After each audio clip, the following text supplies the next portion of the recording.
Hi, everybody. Hi, everybody. It's Trina with TaylorMade Guide Lifestyle Blog. I hope you're doing really great out there. And I've had a great President's Day holiday. Today is Tuesday with Trina at 2 from TaylorMade Guide. It's a mouthful, a lot of T's, right? It's TaylorMade Guides, Tuesdays with Trina at 2. Today, I want to discuss relationship tactics, strategies, if you will. I want to cover two things. I want to cover the 5 love languages, and I want to cover your personality style, like introvert versus extroverts, and how to care for the extrovert and care for the introvert. So, with the 5 love languages, I think it's so important that we express, speak up, let people know, excuse me, let our loved ones know, or anyone, how we like to be treated. It's been said that you train people how to treat you. And this to me doesn't just 5 love languages, to me isn't just for the romantic partner. I think it can be used for all relationships, to be honest with you. So I'm going to intermingle the 5 love languages with the introvert extrovert caring. So you've got on the first one, it's words of affirmation, right? So does your partner or do you? So I'll kind of read it from that or report it and post it from that perspective. How to communicate with a person that wants words of affirmation. Encourage them, appreciate, and listen actively. Um, Send them unexpected notes and things like that, you know? I got a tickle in my throat, I'm sorry.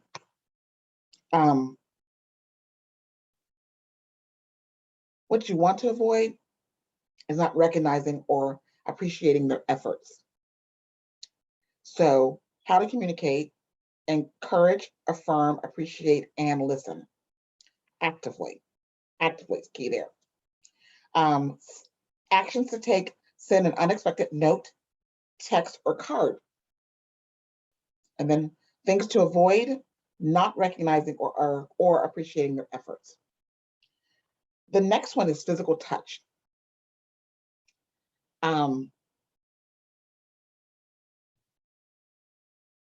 And words of affirmation for me, I can tell you what mine are words of affirmation and acts of service. So the next one is physical touch. How to communicate: nonverbal use of body language and touch to show love. Again, it's nonverbal use of body language and touch to show love. And that is for the physical touch, ways to communicate.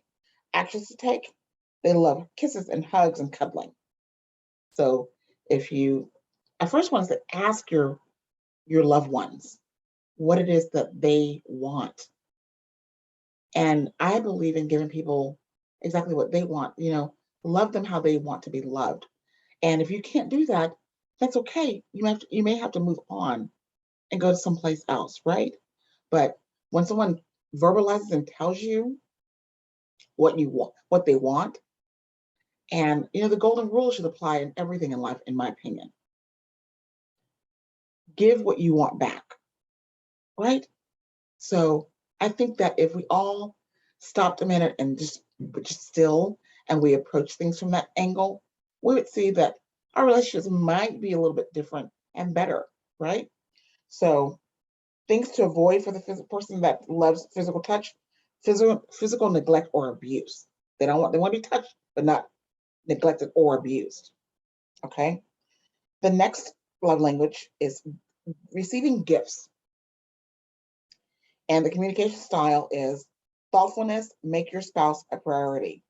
So make it something that's really not, get an iron or get a coffee pot. You thought about it, something that they love, that's part of their being, who they are, and you've thought about that. And you get a gift based on that, not just a gift. The actions to take: give thoughtful gifts and gestures. Express gratitude when receiving gifts, right? When they give a gift, be gracious about it. Be great, show your gratitude, right? Anyone that's given a gift wants the other person that they're giving it to really enjoy it, because they're gonna, hopefully that you'll get something that really speaks to them and who they are. What to avoid: unenthusiastic gift receiving, forgetting special occasions. This unenthusiastic gift receiving, forgetting special occasions. Nobody wants that. You just go, to me, it makes it feel like they've been taken for granted and taken advantage of. And you only think of them when they remind you, and that's not cool because they're thinking of you. And now that doesn't mean that people get something, give to get, but it'd just be nice if they were appreciated in that relationship for how they're trying to take care of you, vice versa. The next is quality time. So the communication style that you want to take with this one is uninterrupted and focused conversations. One-on-one time is important.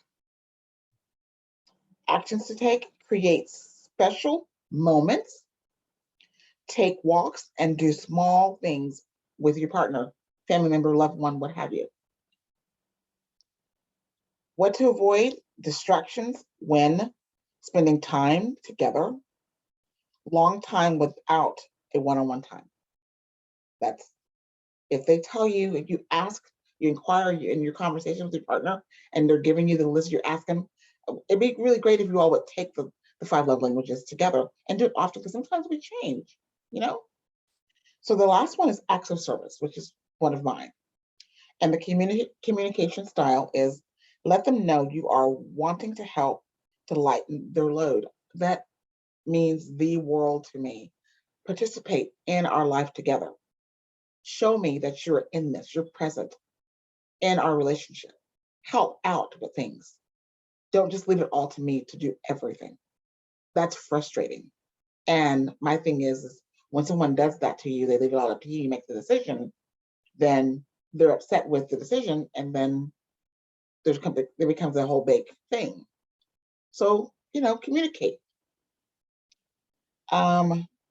What a person would want to take action is make them breakfast or dinner, go out of your way to help with chores. Oh, I can't tell you how I'd love for someone to help with chores. The thing to avoid is lacking follow through on small and large tasks. That just gets in my craw.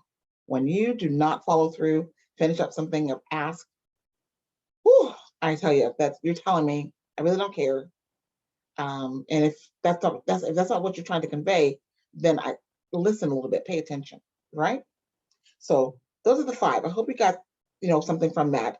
I want to ask you to sit down with your loved ones and you guys go through that together. You can find it online.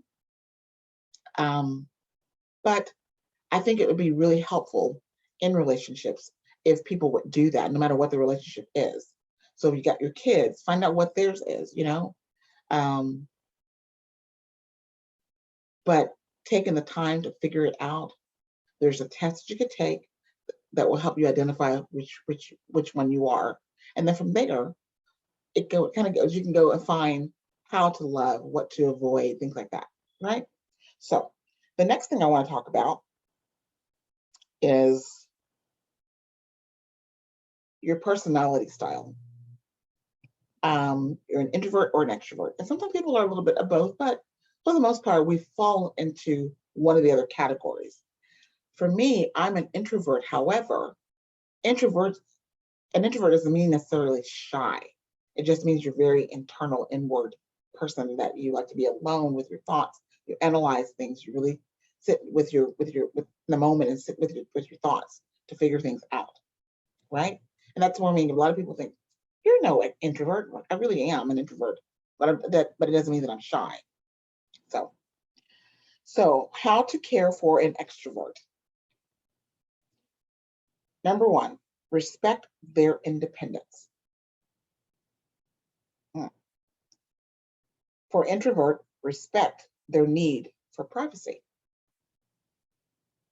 Number two, how to care for the extrovert.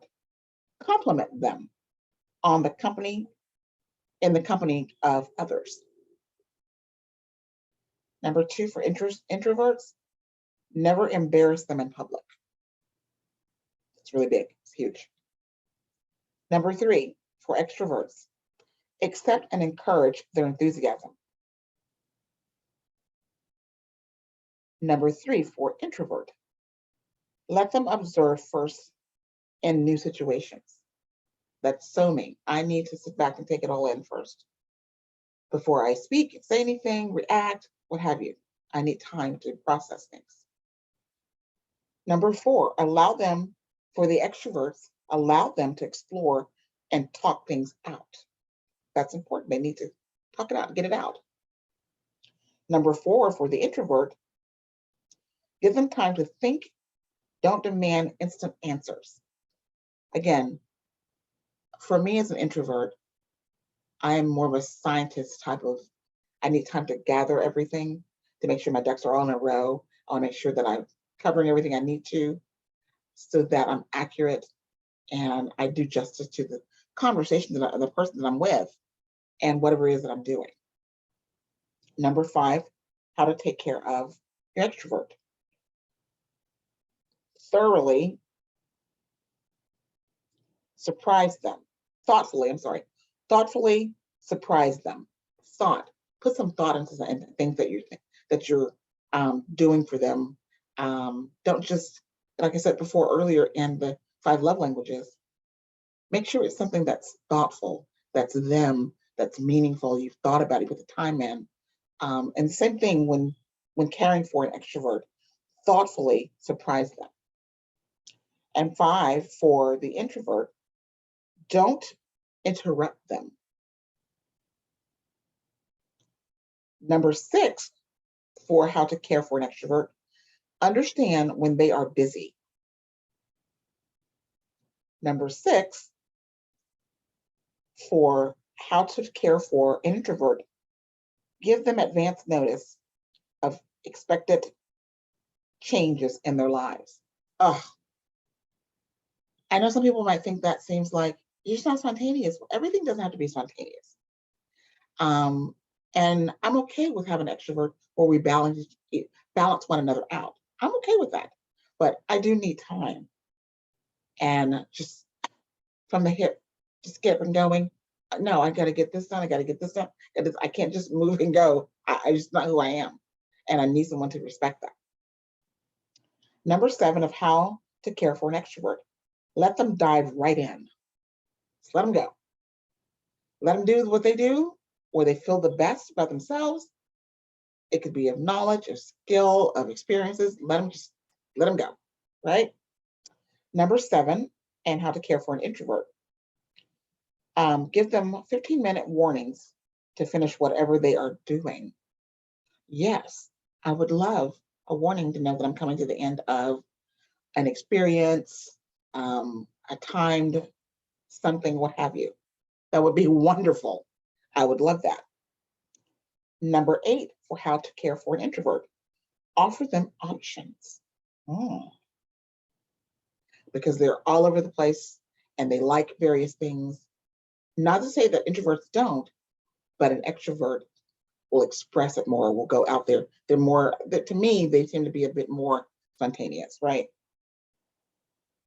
Number 8, for how to care for an introvert. Reprimand them privately. Have that conversation in private.